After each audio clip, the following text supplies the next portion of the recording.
Hello everyone. आज के इस फ्राइडे के सेशंस में हम लोग मार्केट आउटलुक के बारे में बात करेंगे। देखेंगे कि नेक्स्ट वीक के लिए मार्केट कैसा रहेगा, और जिस हिसाब से मैंने पिछले फ्राइडे को बोला था और इस हफ्ते मार्केट ने कैसे रिएक्ट किया है उसके बारे में भी डिटेल्स में एनालिसिस पूरा करेंगे। और इस हफ्ते बहुत सारे स्टॉक्स में हमने प्रॉफिट बुकिंग भी किया है और नई बाइंग अपॉर्चुनिटीज भी यहाँ पे निकल के आ रही है। उसके बारे में बात करेंगे। उसके पहले यहाँ पे मैं डिस्क्लोजर देना चाहता हूँ कि यहाँ पे जो भी व्यू मैं अपना शेयर करता हूँ वो on the basis of technical analysis, chart based मेरा व्यू रहता है।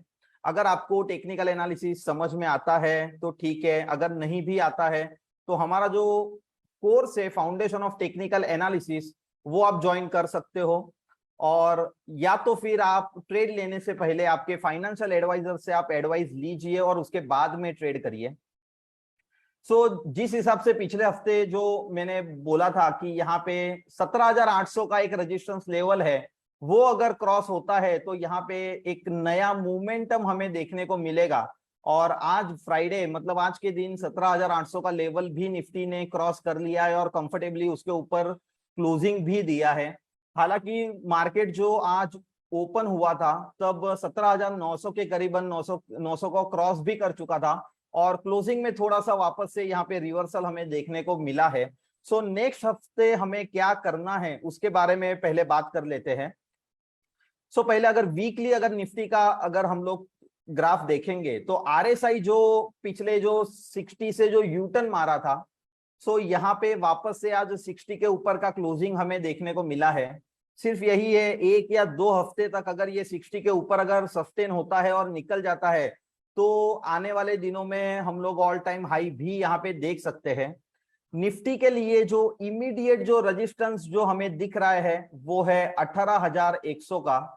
अगर 18,100 का लेवल अगर यहाँ पे अगर क्रॉस होता है तो फिर यहाँ पे कोई दिक्कत नहीं आएगा और ऑल टाइम हाई के लिए हम लोग वहां पे मोमेंटम बन सकता है।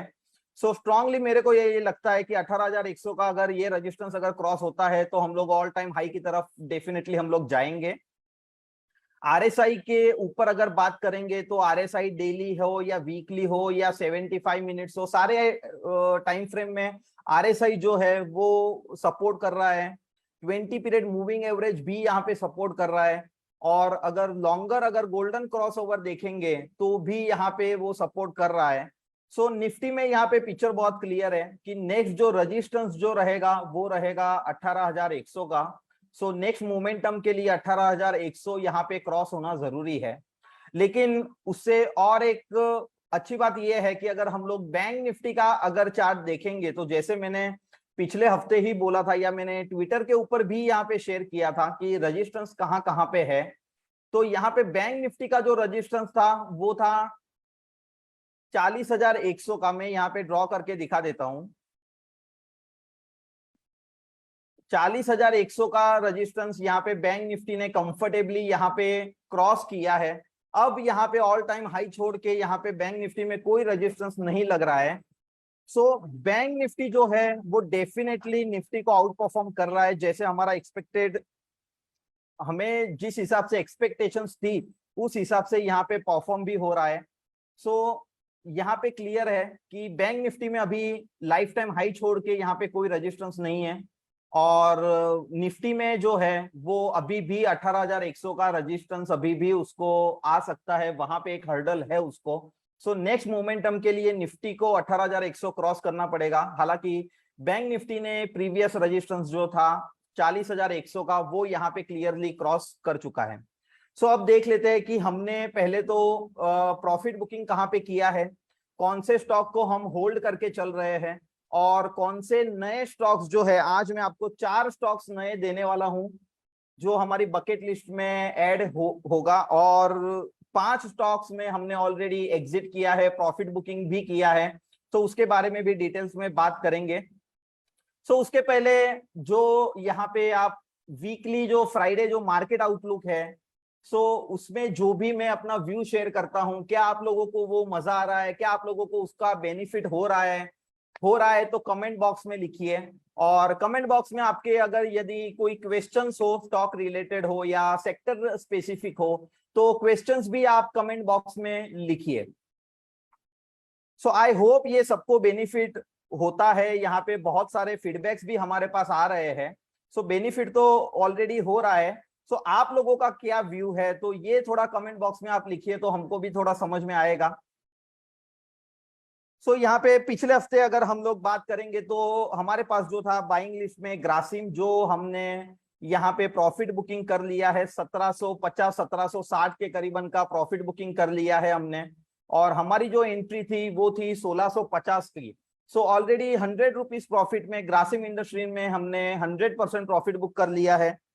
नेक्स्ट जो था बायोकॉन, जो शॉर्ट साइड में था, मैंने ट्विटर के ऊपर भी पोस्ट किया था, 390 के अराउंड हमने यहाँ पे भी शॉर्ट साइड में प्रॉफिट बुकिंग कर लिया था। यहाँ पे बायोकॉन में 390 के आसपास जो मैंने ऑलरेडी शेयर किया था। रिलायंस इंडस्ट्रीज में हमारा शॉर्ट पोजीशन था, तो वहां पे भी हमने 100 रुपीज प्रॉफिट में हमने प्रॉफिट बुकिंग कर लिया, क्योंकि अभी हमारे पास शॉर्ट साइड में कुछ भी नहीं है, जो भी है सारा लॉन्ग साइड में ही है। तो शॉर्ट में जो दो पोजीशंस थी बायोकॉन और रिलायंस इंडस्ट्रीज, तो दोनों में हमने प्रॉफिट बुकिंग कर लिया है। और एक जो डिलीवरी बेस्ड जो स्टॉक्स था उसमें एक था इंडियन बैंक, उसमें भी हमने 100% प्रॉफिट बुकिंग कर लिया है। 182 पे हमारा बाय था और 203 के करीबन, आज का क्लोजिंग है 204, तो 203 के करीबन हमने उसमें भी 100% प्रॉफिट बुकिंग कर लिया है, और उसमें जो प्रॉफिट हुआ है वो करीबन 11% के आसपास का यहाँ पे प्रॉफिट हमें मिला है। और एक डिलीवरी बेस था क्यूमिंस। सो क्यूमिंस में हम कॉस्ट टू कॉस्ट यहाँ पे हमने एक बार के लिए एग्जिट किया है, क्योंकि जो मोमेंटम जो चाहिए वो मोमेंटम यहाँ पे नहीं बन रहा है, और जो 1250 के जो लेवल है उसका वो कंसिस्टेंटली वहां पे हर्डल है, वहां पे रेजिस्टेंस वो ले रहा है। तो जैसे ही वो 1260 1270 का लेवल जैसे ही क्रॉस करेगा, वैसे क्यूमिंस में हम लोग दोबारा एंटर होंगे, लेकिन अभी के लिए एक बार के लिए हमने एग्जिट उसमें से कर लिया है। सो अब हमारी होल्डिंग कहां कहां पे है उसके बारे में थोड़ा डिटेल्स में हम लोग बात कर लेते हैं। सो होल्ड जो है वो है एसबीआई। एसबीआई ने आज नया ऑल टाइम हाई यहाँ पे हमें देखने को मिला है। एसबीआई का अगर स्ट्रक्चर देखेंगे डेली चार्ट के ऊपर या वीकली चार्ट के ऊपर भी अगर देखेंगे, तो स्ट्रक्चर जो है वो ऑल टाइम हाई उसने आज क्रॉस कर दिया है, और उसके ऊपर का क्लोजिंग भी हमें मिल चुका है। तो एसबीआई को अभी भी हम लोग होल्ड करके चल रहे हैं, लगता है कि और भी मोमेंटम यहाँ पे आ सकता है। नेक्स्ट जो स्टॉक है जिसको हम होल्ड करके चल रहे हैं, आईसीआईसीआई बैंक। आईसीआईसीआई बैंक में भी आज ऑल टाइम हाई यहाँ पे मिला है। सो 901 के करीबन का यहाँ पे क्लोजिंग हमें देखने को मिला है, तो आईसीआईसीआई बैंक को भी हम लोग होल्ड करके चल रहे हैं। नेक्स्ट जो होल्ड करके चल रहे हैं वो है आईटीसी, जो पिछले हफ्ते ही हमने ऐड किया था 324 323 के रेंज में हमने बाय किया था, और आज का क्लोजिंग है 330 331 का। सो आईटीसी में भी हम लोग होल्ड करके चल रहे हैं, क्योंकि यहाँ पे एफएमसीजी सेक्टर जो है वो काफी बुलिश लग रहा है। नेक्स्ट जो हम लोग होल्ड करके चल रहे हैं बिरला सॉफ्ट, क्योंकि बिरला सॉफ्ट में पिछली बार मैंने बोला था कि यहाँ पे मॉर्निंग स्टार पैटर्न हुई है, और उसके बाद में जो हमने फॉलो अप कैंडल जो हमें चाहिए वो भी यहाँ पे मिला है, और आज का जो क्लोजिंग है 329 रुपए का, और हमने जो एंट्री किया है वो है 320 पे। सो ऑलरेडी 9 रुपया मतलब 3% की ऑलरेडी यहाँ पे प्रॉफिट में है, लेकिन फिर भी यहाँ पे पोटेंशियल बहुत लग रहा है। और जैसे मैंने आज ही ट्विटर के ऊपर पोस्ट भी किया था कि आईटी सेक्टर जो है वो यहाँ से रिकवरी हो सकता है, वो यहाँ से बाउंस आने की प्रोबेबिलिटीज ज्यादा लग रही है। सो ऑलरेडी हमने पिछले हफ्ते ही हमने वो एक क्लू मिल गया था कि यहाँ पे आईटी सेक्टर थोड़ा सा परफॉर्म कर सकता है, तो हमने ऑलरेडी बिरला सॉफ्ट को ऑलरेडी पिछले हफ्ते ही हमने ऐड कर लिया था। और जो एक स्टॉक है वो है टाटा पावर, जिसको हम अभी भी होल्ड करके चल रहे हैं। 242 का ब्रेकआउट था, वो ब्रेकआउट आने के बाद में ऊपर में 250 251 तक गया, और वापस से ये 242 पे आ गया है। लेकिन अभी भी हमने न तो प्रॉफिट बुकिंग किया है, अभी भी हम लोग इसको होल्ड करके चल रहे हैं, और उसका जो स्टॉप लॉस जो है वो अब स्टॉप लॉस हमारा ट्रेल होके 237 का स्टॉप लॉस हम मेंटेन करने वाले हैं। सो ये जो 5 स्टॉक्स जो है SBI, ICICI, ITC, Birla soft और टाटा पावर, ये 5 स्टॉक्स हम लोग होल्ड करके चल रहे हैं। और जो 4 स्टॉक्स जो है जो आज मैं आपको देने वाला हूं वो है, फर्स्ट जो स्टॉक रहेगा वो रहेगा मारुति, क्योंकि यहाँ पे ऑटो सेक्टर भी स्ट्रांग लग रहा है और अब ऐसा लग रहा है कि यहाँ पे मारुति में जिस हिसाब से यहाँ पे मोमेंटम बन रहा है, जिस हिसाब से ये चार्ट का जो स्ट्रक्चर क्रिएट हो रहा है, सो वहां पे मारुति में जो है वो यहाँ पे काफी अच्छा लग रहा है। 8,950 का लेवल है, ये लेवल पे हमें बाय करना है, हमें डीप की जरूरत नहीं है कि ऑलरेडी आज की जो रिकवरी है वो काफी अच्छी मारुति में रिकवरी आई है, क्योंकि सुबह में मारुति डाउन था और निफ्टी ऊपर था, वहां से निफ्टी नीचे आया, मारुति ऊपर गया, तो डेफिनेटली मारुति में वॉल्यूम भी अच्छा हुआ है। अगर हम लोग स्मॉलर टाइम फ्रेम, ओके, सो मारुति जो है वो क्लियरली यहाँ पे आज का जो वॉल्यूम जो है पिछले 1 बजे के आसपास का जो कैंडल है वहां पे वॉल्यूम क्लियरली हमें सपोर्ट कर रहा है। 20 पीरियड मूविंग एवरेज हमें सपोर्ट कर रहा है। यहाँ पे डेली चार्ट जो है वो भी यहाँ पे 20 पीरियड मूविंग एवरेज के ऊपर का क्लोजिंग यहाँ पे दे दिया है। सो मारुति जो है वो हम लोग फर्स्ट स्टॉक जो आज का रहेगा वो हम लोग यहाँ पे ऐड कर रहे हैं। सेकेंड जो स्टॉक रहेगा वो रहेगा टेक महिंद्रा, क्योंकि यहाँ पे आईटी सेक्टर जो है वो क्लियरली आउट परफॉर्म हो रहा है, ऐसा दिख रहा है अभी, और उस हिसाब से आज की जो रिकवरी जो है आईटी सेक्टर में या आईटी स्टॉक्स में जो रिकवरी आज की आई है वो बढ़िया है। और टेक महिंद्रा का अगर हम लोग चार्ट देखेंगे तो यहाँ पे ये रिकमेंडेशंस, मेरा सेकंड स्टॉक आज का जो रहेगा वो टेक महिंद्रा रहेगा। आरएसआई जो है उसने 60 को क्रॉस कर दिया है और यहाँ पे जो प्रीवियस जो हर्डल था यहाँ पे 1100 रुपए का, तो हमने 1100 पे ही ऑलरेडी हमने एंट्री कर ली है और आज का क्लोजिंग है 1125 रुपया। सो यहाँ पे टेक महिंद्रा जो है वो सेकेंड स्टॉक्स हमारा रहेगा। और थर्ड जो रहेगा वो रहेगा डीएलएफ। डीएलएफ जो है सो यहाँ पे क्लियरली जो अपमूव जो दिखा था उसके बाद में ये रेंज में यहाँ पे कंसोलिडेट हो रहा है। और डीएलएफ में एक अच्छी बात यह है कि 404 405 के करीबन यहाँ पे प्रीवियस जो रेजिस्टेंस जोन जो है ये कॉन्स्टेंटली अगर ये क्रॉस करता है तो यहाँ पे डीएलएफ में एक बाइंग अपॉर्चुनिटी और एक एग्रेसिवली मूवमेंट आने की प्रोबेबिलिटीज ज्यादा लग रही है। अगर स्मॉलर टाइम फ्रेम में अगर डीएलएफ देखेंगे तो डीएलएफ में हमारा जो मास्टर सेटअप जो है, स्क्वीज सेटअप जो है वो भी यहाँ पे क्रिएट हो रहा है। और यहाँ पे जो ब्रेकआउट का जो लेवल रहेगा वो रहेगा 404 404 के ऊपर हमें डीएलएफ में बाइंग एंट्री करनी है, अभी नहीं करनी है। 404 का लेवल अगर क्रॉस होता है तो डीएलएफ में हम लोग बाई के लिए जाएंगे। और आज का जो फोर्थ स्टॉक, चौथा जो स्टॉक रहेगा वो रहेगा एक्सिस बैंक, जो ऑलरेडी मैंने ट्विटर के ऊपर भी इसके अपडेट्स दिए हैं और ऑलरेडी हमने 777 रुपए के आसपास हमने यहाँ पे बाइंग ऑलरेडी कर ली है और आज का जो क्लोजिंग है वो है 784। सो एक्सिस बैंक आज का चौथा स्टॉक रहेगा जिसको हम लोग हमारी जो बाइंग जो बकेट लिस्ट है उसमें हम लोग ऐड कर रहे हैं। सो आज के जो टोटल जो स्टॉक है 4 है, जो फर्स्ट है मारुति, सेकंड है टेक महिंद्रा, थर्ड है डीएलएफ और फोर्थ है एक्सिस बैंक। सो 4 स्टॉक्स में से सिर्फ डीएलएफ जो है वो ब्रेकआउट के बाद बाय करना है, अदरवाइज जो बाकी के जो 3 स्टॉक है उसमें हम लोग ये लेवल पे भी हम लोग बाय कर सकते हैं। सो अब देख लेते हैं कि आप लोगों का जो भी क्वेश्चंस है और उसके बाद में फिर हम रन करेंगे हमारा जो कॉन्टेस्ट जो है वो हम लोग रन करेंगे, जिसमें 2 क्वेश्चंस मैं आप लोगों को पूछूंगा और आपको उसके आंसर्स जो है वो कमेंट बॉक्स में लिखने हैं। सो प्रमोद पाटिल जी का क्वेश्चन है कि जाइडस लाइफ साइंस में क्या लगता है, तो मैं ओपन कर लेता हूं कि जाइडस लाइफ साइंस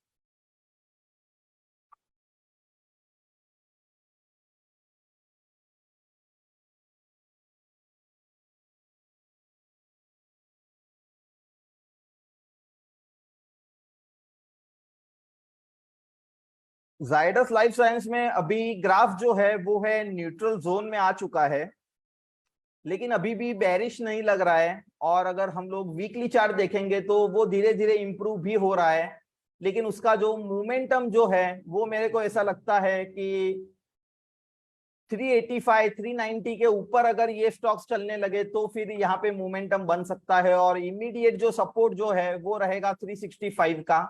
तो जाइडस लाइफ में अभी वेट एंड वॉच करिए, क्योंकि यहाँ पे ट्रायंगल पैटर्न भी बना है, तो हो सकता है कि यहाँ से वापस से अप ट्रेंड यहाँ पे स्टार्ट हो जाए। लेकिन जब तक यहाँ पे मोमेंटम नहीं बनता है, जब तक यहाँ पे RSI 60 को क्रॉस नहीं करता है, जब तक यहाँ पे प्रीवियस रेजिस्टेंस को क्रॉस नहीं करता है, तब तक मोमेंटम आना मुश्किल है। तो जैसे ही वो मोमेंटम आएगा, या जैसे ही वो प्रीवियस जो रेजिस्टेंस जो है वो अगर क्रॉस करेगा, तो उसके बाद में फिर आप बाय कर सकते हैं। सो नेक्स्ट क्वेश्चन जो है वो है भेल के ऊपर, BHEL। तो जयदीप जी का क्वेश्चन है भेल के बारे में क्या लगता है। सो ओपन कर लेते हैं। अदरवाइज RSI के ऊपर अगर देखेंगे तो काफी स्ट्रांग है BHEL, क्योंकि यहाँ पे वीकली चार्ट अगर देखेंगे तो भी यहाँ पे स्ट्रांग है, ब्रेकआउट ऑलरेडी आ चुका है। डेली चार्ट अगर देखेंगे तो भी यहाँ पे स्ट्रांग है, तो भेल में कोई दिक्कत नहीं लग रहा है। प्रीवियस रेजिस्टेंस ये अभी भी यहाँ पे क्रॉस अगर कर लिया ये 65 66 का लेवल, तो हो सकता है ये 71 72 भी नेक्स्ट हफ्ते आ सकता है। सो कोई दिक्कत नहीं लग रहा है, BHEL में बिल्कुल होल्ड करके चलिए। नेक्स्ट क्वेश्चन है निशित भाई का अशोक लेलैंड में। अशोक लेलैंड का मैंने ट्विटर के ऊपर पोस्ट भी किया था कि यहाँ पे कब पैटर्न बना है, लेकिन हालांकि वो पूरी लॉन्ग टर्म स्टोरी है। अगर आप इन्वेस्टमेंट के लिए लेना चाहते हो तो बिल्कुल ले सकते हो, 1 साल 2 साल के लिए बिल्कुल होल्ड करिए, बहुत अच्छा लग रहा है। क्योंकि ये जो कप जो है वो करीबन 4 इयर्स का कप है। 4 साल के बाद ये अशोक लेलैंड ने नया हाई टेस्ट किया है, नया हाई को होल्ड करके चल रहा है। तो अशोक लेलैंड जो है वो बहुत ही अच्छा लग रहा है, ऑटो सेक्टर भी उसको सपोर्ट कर रहा है। अशोक लेलैंड में बिल्कुल निश्चित भाई होल्ड करिए, कोई दिक्कत नहीं है। नेक्स्ट क्वेश्चन जो है वो है जय भाई का लालपाथ लैब।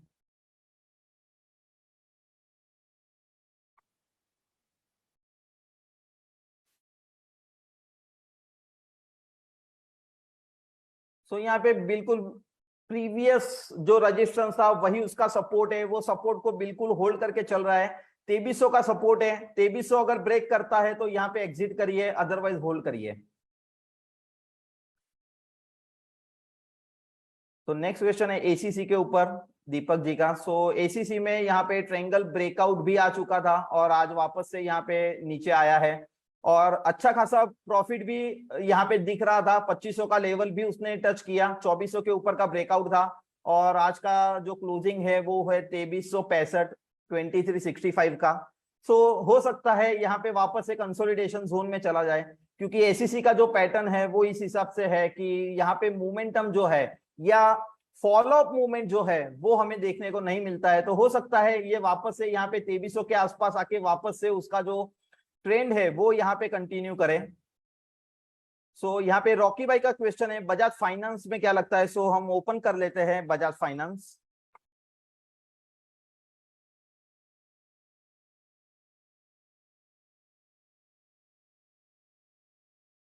बजाज फाइनेंस डेली जो है वो यहाँ पे न्यूट्रल जोन में आ चुका है, कंसोलिडेशन जोन चल रहा है। अदरवाइज उसका स्ट्रक्चर जो है वो पॉजिटिव लग रहा है, लेकिन हो सकता है यहाँ पे कंसोलिडेशन जोन अभी भी हमें देखने को मिले।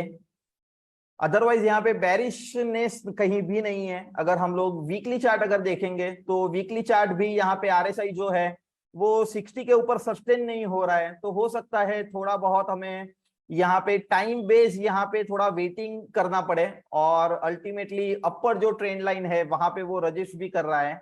वंस ये 7500 का लेवल जैसे ही क्रॉस होगा वैसे यहाँ पे मोमेंटम बनेगा, तब तक के लिए वेट एंड वॉच करिए। सत्यजीत पाटिल सर का सवाल है नोसिल।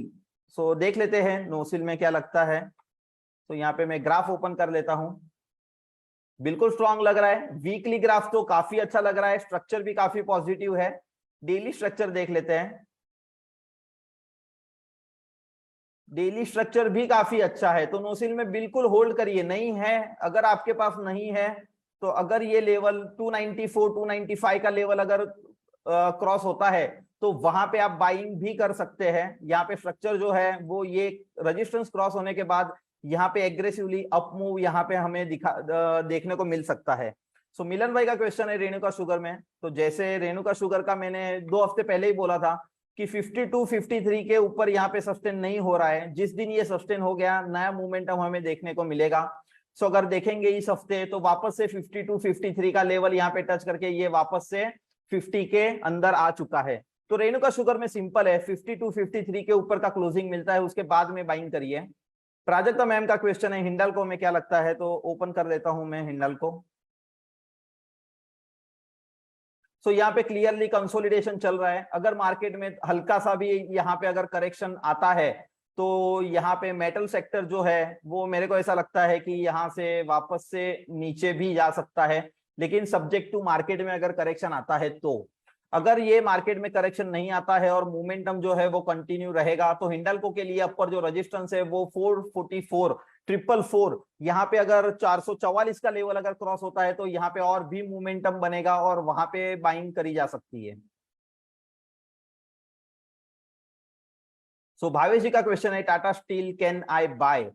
सो सेम है जैसे हिंडाल्को का स्ट्रक्चर है सेम टाटा स्टील भी ऐसे ही लग रहा है। सो मेटल सेक्टर में अभी मैं बोलूंगा कि अवॉइड करिए, क्योंकि यहाँ पे मार्केट यहाँ पे धीरे धीरे धीरे यहाँ पे काफी रिकवरी भी आ चुकी है, लेकिन वो हिसाब से स्टील के जो स्टॉक्स है मेटल स्टॉक्स जो है वो परफॉर्मेंस हमें नहीं मिल रहा है। तो वेट एंड वॉच करिए। अगर आपको बाइंग करना है तो सेक्टर वाइज करिए कि जो सेक्टर जो परफॉर्म कर रहा है, तो अभी के हिसाब से जो सेक्टर जो परफॉर्म कर रहा है वो है एफएमसीजी कर रहा है, ऑटो सेक्टर कर रहा है, पीएसयू बैंक्स कर रहे हैं। और यहाँ पे जो बॉटम पिकिंग जो है वो हमने आज पिछले हफ्ते ही बल्कि आईटी सेक्टर्स में हम लोग अभी धीरे धीरे ऑलरेडी एंटर हो चुके हैं। क्योंकि आईटी सेक्टर्स में अगर देखेंगे तो चाहे वो टीसीएस हो चाहे इंफोसिस हो कोई भी हो, यहाँ पे जो एडवांस आरएसआई जो है, यहाँ पे एडवांस आरएसआई के जो स्ट्रक्चर है वो यहाँ पे हमें देखने को मिल रहा है। सो आरएसआई जो है ऐसा नहीं है कि आरएसआई 60 के ऊपर गया तो ही हम लोग बुलिश होंगे, बॉटम पिकिंग में भी आरएसआई काम आता है। तो एडवांस आरएसआई अगर आप लोग जानते हो तो आप लोग समझ जाएंगे तुरंत। लेकिन इंफोसिस हो या टीसीएस हो या विप्रो टेक महिंद्रा सारे जितने भी या एचसीएल टेक सारे स्टॉक्स में यहाँ पे बॉटम में आरएसआई जो है वहां पे इंडिकेट कर रहा है कि यहाँ पे बाउंस आएगा और हमें उस हिसाब से बाउंस भी दिख रहा है। सो अगर आपको करना है ट्रेड करना है तो जो परफॉर्मिंग सेक्टर है उसमें अगर ट्रेड करेंगे तो वो मोमेंटम आपको मिलेगा। और आज का जो लास्ट क्वेश्चन जो है वो हम लोग लेंगे, काजोल मैम का क्वेश्चन है एलएनटी में क्या लगता है। तो लास्ट क्वेश्चन में ले लेता हूं एलएनटी, और उसके बाद में फिर हम लोग आज का जो कॉन्टेस्ट है उसके ऊपर आएंगे।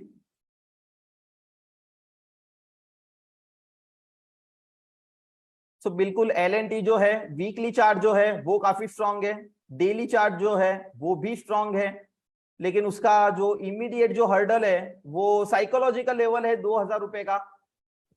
सो 2000 रुपए का जो रेजिस्टेंस है वो अगर क्रॉस होता है तो यहाँ पे फ्रेश मोमेंटम यहाँ पे मिलेगा, या तो फिर हो सकता है कि यहाँ पे थोड़ा बहुत कंसोलिडेशन हो या फिर वो धीरे धीरे धीरे धीरे यहाँ पे ऊपर जाए। लेकिन एग्रेसिवली ऊपर जाएगा तो उसके लिए उसको 2000 का लेवल उसको क्रॉस करना पड़ेगा। सो ये हो गया आपके क्वेश्चंस जो है। और भी अगर कोई क्वेश्चंस है तो ऑलरेडी डिस्क्रिप्शन में कांटेक्ट नंबर ऑलरेडी दिया गया है, तो उसके ऊपर भी आप कांटेक्ट करके आपकी अगर कुछ क्यूरी है या कुछ पूछना चाहते हो तो आप लोग पूछ सकते हो। सो आज के कॉन्टेस्ट की बात करते हैं। सो वापस से मैं एक बार रिपीट कर देता हूं कि यहाँ पे मैं दो क्वेश्चंस यहाँ पे पूछने वाला हूं। वो दो क्वेश्चंस के जो आंसर है वो आपको कमेंट बॉक्स में लिखने हैं, और जो भी विनर रहेगा उसको 500 रुपीज कैश मनी हम लोग प्राइस जो है वो उनको मिलने वाला है। और आप लोग जो भी क्वेश्चन करेंगे यहाँ पे हमारी स्क्रीन के ऊपर जिसका भी आंसर फर्स्ट आएगा उसको हम लोग डिक्लेयर करेंगे। अगर आप में से किसी को ये लगता है कि मैंने आंसर फर्स्ट दिया है तो आप कांटेक्ट करिए। यहाँ पे फर्स्ट किसका दिख रहा है हमारी स्क्रीन के ऊपर उसका हम लोग स्क्रीनशॉट भी लेते हैं, तो वो आपको स्क्रीनशॉट भी प्रोवाइड किया जाएगा, तो आपके मन में कोई कंफ्यूजन नहीं रहेगा या कुछ मिसअंडरस्टैंडिंग नहीं रहेगी।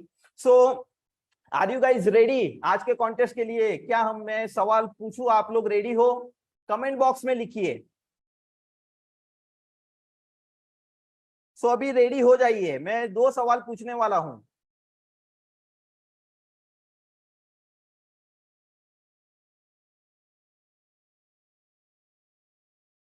Yes yes yes. सो आज का मैं यहाँ पे फर्स्ट क्वेश्चन पूछ रहा हूं, क्योंकि यहाँ पे पता चलेगा कि पिछले जो 15 20 25 मिनट से आप लोग जो सुन रहे हो वो कितना ध्यान लगा के सुन रहे हो, क्योंकि आज के दोनों क्वेश्चन उसके जो आंसर है वो इसी सेशन में मैंने ऑलरेडी आपके साथ डिस्कस किए हुए हैं। सो मेरा आज का फर्स्ट क्वेश्चन ये है कि निफ्टी में जैसे ऑलरेडी 17,800 का रेजिस्टेंस उसने क्रॉस कर दिया और 18,100 का अभी नेक्स्ट रेजिस्टेंस यहाँ पे लग रहा है हमें। वैसे बैंक निफ्टी में अभी कोई रेजिस्टेंस नहीं है ऑल टाइम हाई को छोड़ के। जो प्रीवियस वीक की जो रेजिस्टेंस मैंने बताया था, इस वीक भी बताया, वो रेजिस्टेंस का लेवल कौन सा है बैंक निफ्टी में जो उसने ऑलरेडी क्रॉस कर चुका है।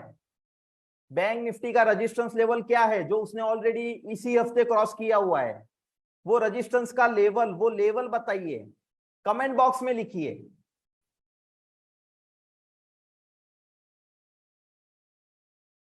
तुरंत आ रहा है, सबके आंसर्स आ रहे हैं।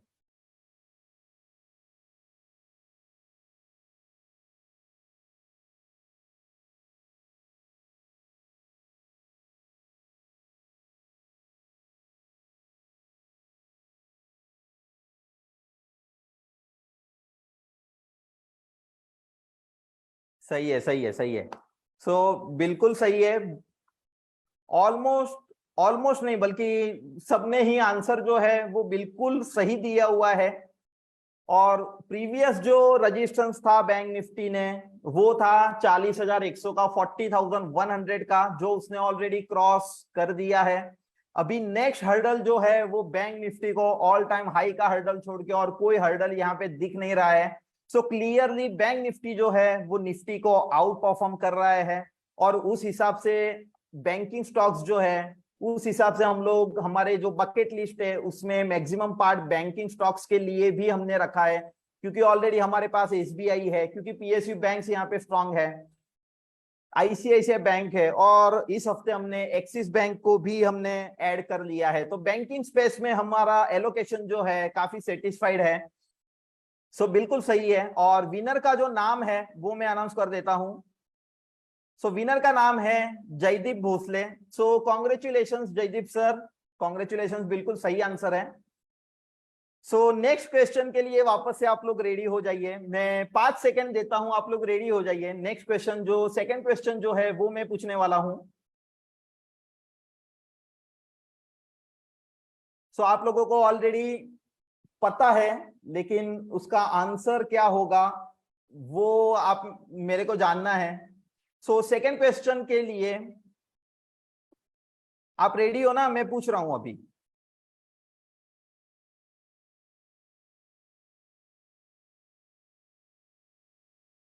ओके।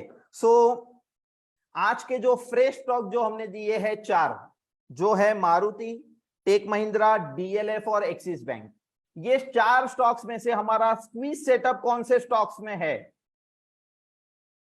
आज के जो फ्रेश जो 4 स्टॉक है उसमें स्क्वीज सेटअप कौन से स्टॉक में है? वो स्टॉक का नाम बताइए।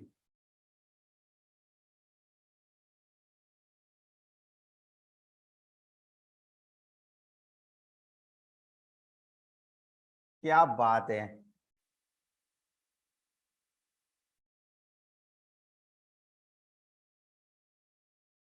जो मैंने इसी सेशन में बताया है कि स्क्वीज सेटअप जो है वो कौन से स्टॉक्स में यहाँ पे हो रहा है, मैंने स्क्वीज सेटअप भी आपके सामने ओपन करके दिखाया था।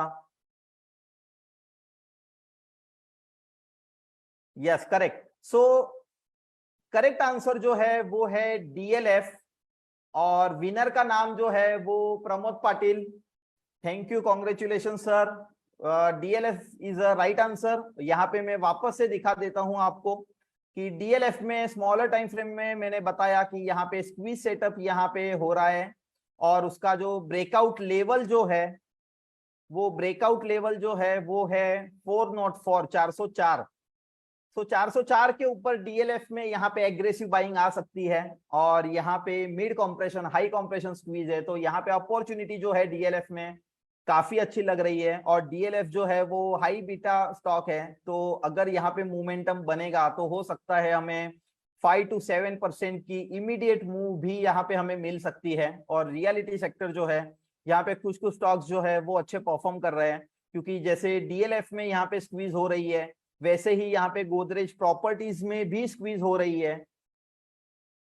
मैं यहाँ पे गोदरेज प्रॉपर्टी आपको एग्जांपल के लिए बता देता हूँ यहाँ पे। सो गोदरेज प्रॉपर्टी में भी यहाँ पे स्क्वीज है, और हाई कॉम्प्रेशन स्क्वीज है। 1250 1450 के ऊपर गोदरेज प्रॉपर्टीज की यहाँ पे स्क्वीज फायर होगी। सो स्टॉक्स जो है वो बहुत है, लेकिन आज की जो बकेट लिस्ट है उसमें हमने 4 स्टॉक्स को इंक्लूड किया हुआ है। सो नेक्स्ट हफ्ते हम लोग वापस से मिलेंगे, तब तक हम लोग ट्विटर के ऊपर लाइव रहेंगे। जो भी मेरी अपडेट्स रहेंगी वो आप तक ऑलरेडी ट्विटर द्वारा मैं आपको बताता हूं कि कहाँ पे अपॉर्चुनिटीज लग रही है, कहाँ पे कौन से स्टॉक्स में हमें ध्यान देना है, या कौन सा सेक्टर अभी परफॉर्म करने वाला है। क्योंकि आज सुबह में ही मैंने ट्विटर के ऊपर आईटी स्टॉक्स यहाँ पे टर्न अराउंड लग रहा है, और उसके ऊपर आप लोगों को ऑलरेडी मैंने ट्विटर के ऊपर हिंट दे दिया था। तो आप लोगों को समझ में आ गया होगा कि ऑलरेडी हमने आईटी सेक्टर में भी 2 स्टॉक्स ऑलरेडी इंक्लूड कर चुके हैं हम लोग। So thank you so much guys, और नेक्स्ट वीक हम लोग वापस से मिलेंगे, वापस से मार्केट आउटलुक के बारे में बात करेंगे। वहां पे कहाँ पे अपॉर्चुनिटीज है, कहाँ पे कौन से सेक्टर में कौन से स्टॉक्स में बाइंग करी जा सकती है, मार्केट क्या लगता है, उसके बारे में डिटेल्स में वापस से बात करेंगे। तब तक आप सब अपना ध्यान रखिए। Thank you so much.